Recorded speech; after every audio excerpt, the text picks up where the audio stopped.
ইতিমধ্যে যারা football fan রয়েছেন, যারা ফুটবলকে ভালোবাসেন, সবসময় ফুটবল নিয়ে থাকেন, তাদের জানা হয়ে গেছে mastermind coach Dorival junior ২০২৪ Copa আমেরিকার দল ঘোষণা করে দিয়েছেন। সেখানে অনেকে জায়গা পেয়েছে, আবার অনেকে জায়গা হারিয়েছে। তাদের মধ্যে বেশি হতবাগা হলো বিশ্বের সেরা ডিফেন্ডার থিয়াগো সিলভা এবং রাইট উইঙ্গার অ্যান্থনি। এই দুজনকে নিয়ে এই ভিডিও। বিস্তারিত জানতে ভিডিওটা শেষ পর্যন্ত দেখুন। ফুটবল বিশ্বে তো আরও অনেক ডিফেন্ডার রয়েছে। ফুটবল বিশ্বে তো থিয়াগো সিলভার মতো হাজারো ডিফেন্ডার রয়েছে। থিয়াগো সিলভার কপালটা যেন আর ৮-১০ জন ফুটবলার মতো সান কপাল নয়। তিনিই মনে হয় একমাত্র হতভাগা ফুটবলার, যে ব্রাজিলের হয়ে বেশ কিছু ম্যাচ খেলেছেন, যিনি ব্রাজিলকে নিজের সর্বোচ্চটা দিয়েই ব্রাজিলকে জয়লাভ করার চেষ্টা করিয়েছেন এবং নিজের সেরাটা দিয়ে খেলেছেন।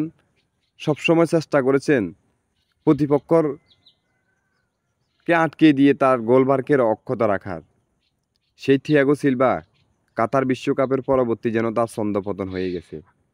তিনি কাতার বিশ্বকাপের পরে আর দেখা যায়নি এই বিশ্বসেরা ডিফেন্ডার থিয়াগো সিলভাকে, যিনি বিশ্বসেরা ডিফেন্ডারের উপাধিটা পেয়েছেন, নামের পাশে জড়িয়ে রেখেছেন, যিনি ৩৮ বছর বয়সে লাল কার্ডের কলঙ্ক গায়ে জড়ায়নি। থিয়াগো সিলভার হয়তোবা আর একটা স্বপ্ন ছিল, ব্রাজিলের হয়ে আরেকটা কোপা আমেরিকা খেলার, ব্রাজিলের হয়ে আরেকটা বিশ্বকাপ খেলার। হয়তোবা সেই স্বপ্নটা আর হবে না, দেখা যাবে না বিশ্বসেরা এই ডিফেন্ডারকে আর কখনো হয়তোবা মাঠে, যেহেতু ২০২৪ কোপা আমেরিকার দলটাও ঘোষণা করে দিয়েছে তাকে ছাড়া।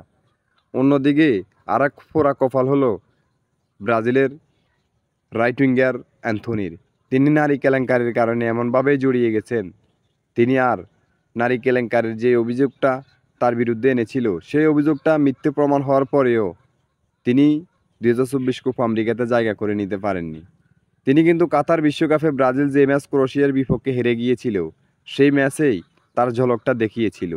তারপরেও দীর্ঘদিন মাঠের বাইরে থাকায়, অফ ফর্মে থাকায় তিনিও ২০২৪ কোপা আমেরিকাতে জায়গা করে নিতে পারেনি।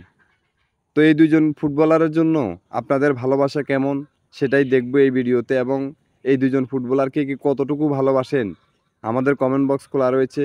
এবং তাদেরকে আপনি কি ২০২৪ কোপা আমেরিকা কিংবা যুক্তরাষ্ট্র ২৬ বিশ্বকাপে দেখতে চান, সেই কমেন্টটাই করতে পারেন এই ভিডিওতে। এবং খেলাধুলার সকল আপডেট নিউজ পেতে আমাদের চ্যানেলটি সাবস্ক্রাইব করে আমাদের পাশে থাকবেন।